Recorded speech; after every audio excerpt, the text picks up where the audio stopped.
Hello everybody, Tammy here, and I'm coming to you from my back porch. So I apologize ahead of time if there are noises that are made. I've got chickens running around. I've got hummingbirds like flocking and fighting behind me.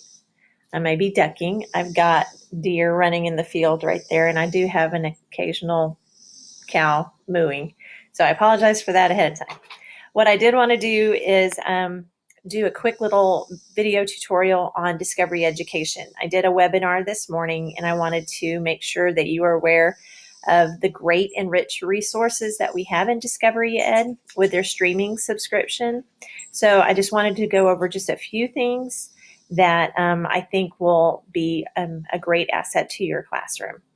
So if you have not logged into Discovery Ed before, you'll need a campus code, and I have those campus codes, and your instructional coach may also have the campus code. So make sure you have your campus code. Just let me know if you don't, and get logged in. And once you're logged in, you'll see your menu over here on the left side. Sorry. And the menu items that I'm going to be discussing just today is the streaming, my content, and professional learning. There's a classroom manager. You're able to add your students and assign things. I don't have time to go into that right now, but I'm happy to meet with you one-on-one, and we can get that set up if you want to. But I just want to make sure you're aware of the great resources that we do have available to us. So let's start with the streaming. Now, when you're working over here, if you notice that the menu collapses, if you just hover over it, it should open it back up. So you have your My DE once you're logged in. That's kind of the home page for your own Discovery Ed. You can create classes, and here you have your services here. I'm wondering if my internet's going to be a little slow out here, but hopefully it won't be too bad. So here is our services, which is streaming, which would take you straight to the same page as the, it's running kind of slow. Sorry about that. So let me, now I'm back on the streaming page. So the big thing to know about streaming is your search bar up here. So you search by keyword. There's also some things down here on the home page for the streaming page. You can see what's trending in your different subject areas, your different grade levels. You can change those filters to whatever you're looking for. I would also suggest you look at the content showcase, which is updated monthly. It will let you know all the new resources for the month that they have added. And then you have your activity at the bottom and your school activity. So that's just your homepage for streaming. But really the main thing to know is the search button up here, the search key. So I'm going to put in World War II and see what that brings up. Every once in a while, if you put in a big subject or like a big main subject, you'll see View Content and Lesson Starters in orange, and you'll see this content collection. This content collection is reserved for the 400 top topics, and they put together this collection of more of a lesson plan. And so if you land on something like that, then make sure you go in and look into that.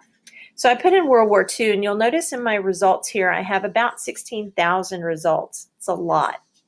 Now, you can search different types of resources. They have videos, boards, images, audio, text, interactive lesson materials.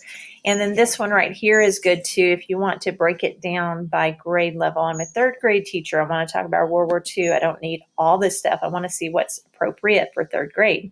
So if I hit the third through fifth, and you see that the results are drastically dropping. And you can also look over here in the topics and these filters over here, and you can look by geography, life science, world history, civics, and on and on. So here's World War II Memorial, World War II. You can look at all these cool cool resources, and you can just choose some, take a look through them. So I'm just going to say, okay, this looks interesting. This is what we're talking about. So here's this video, and you can watch it. I can see that it's about, I don't know, let's see how long this is. It's about 3 minutes long. Say you like it. So what I want to do is I want to show this tomorrow. So how do I remember it? How do I access it? You can add to your quick list. Now I have already added this one. So this is what it looks like when it's not on the quick list. You have a little plus symbol, and you'll see the plus symbol when you're looking at different things. You'll see that plus, that plus, that plus. It adds to your quick list. Now your quick list can be found up at the top of the page, and it has a little number if you've got some things in there. And that is basically the things, the items and the resources you want quick access to, or you're looking at it the next day, so you want to make sure it's easy to get to. So that's called your quick list, and you can easily remove it. The 3 dots will allow you to share it, that particular resource. You can assign it to the class. And again, I'm not going to go into the classroom assignments, but that's definitely something you can do. You can add to your content, and I'll look at that in just a second, and you can remove from the quick list. So let's talk about adding to content. I'll come back to this. Your content is right over here under the streaming, My Content, and we'll come back to the video in just a second.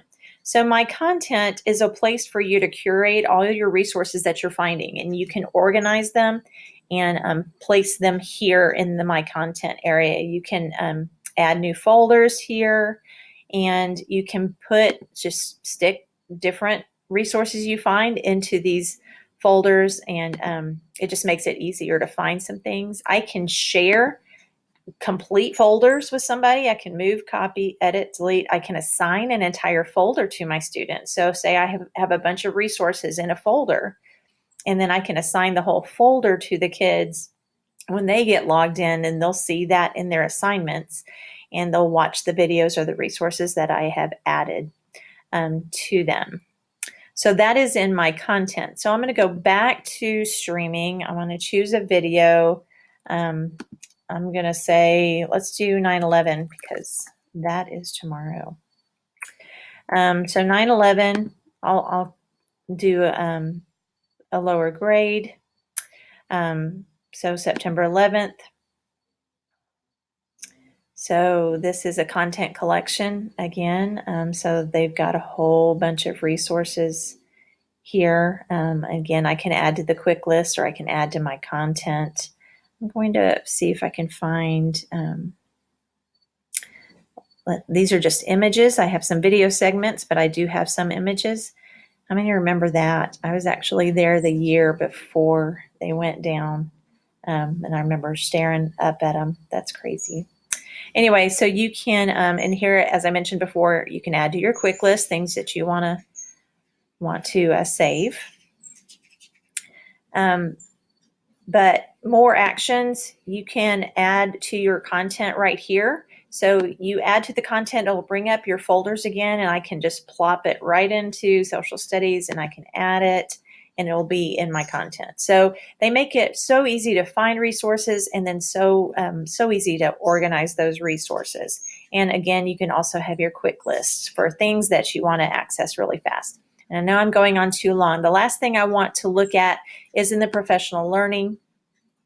I just want to make sure you are aware of this. Professional learning is just for you. It is like professional development, and they do offer a lot of resources. So they have these 4 main tabs, and if you scroll down, you'll see these 4 tabs broken down even farther. And the couple that I do want to point out are the step-by-step guides in the Learn and Lead. So you choose step-by-step guides, and you choose you can choose like streaming. This is what we have, this service. So you can choose streaming, and then it will give you different resources and tutorials on how to use it effectively. So I would definitely check those out when you can. And the last thing I want to look at is strategies and resources. Now, DE is known for their SOS strategies, their spotlight on strategies. So please at least check this out, because this is going to be great. And I know you're going to find some SOS strategies that you're going to really enjoy, and you're going to want to add to your quick list that you can use. I believe there's also an app with the SOS strategies, so I would recommend doing that. But here's your different strategies. They have them broken down into different categories. Assessment, compare contrast, summarizing, key ideas, instructional hook, sequence, vocab, questioning. But you see there's 3 little activities for each of these categories, but there's not 3 activities. There's tons more. These are just like the top 3 or whatever. So if you say view all, and it will take you to all of those resources in that particular strategy. And how great to have all of these resources for engagement in your classroom. Now you click on these different SOS strategies and it will give you a video. Usually it's done by a teacher in the network, in the DE network, that is using that. And so they kind of explain how they used it. And you can also add that to the quick list. So you can watch the video and see how the teacher uses it. There's also transcripts for all the videos that you see on this website. But just some great, great strategies with those SOS strategies. So I highly recommend those. Find your favorites, put them on your quick list so you can access it anytime. And again, that is in the professional learning, and it is the SOS strategies. So those are the main things I wanted to show you. I would love to come visit you and let's work together on how we can incorporate these rich resources into your classroom for the benefit of the kids. And if you have any questions about your account, logging in, please don't hesitate to let me know. I hope this helped a little bit, and I hope you have a great day.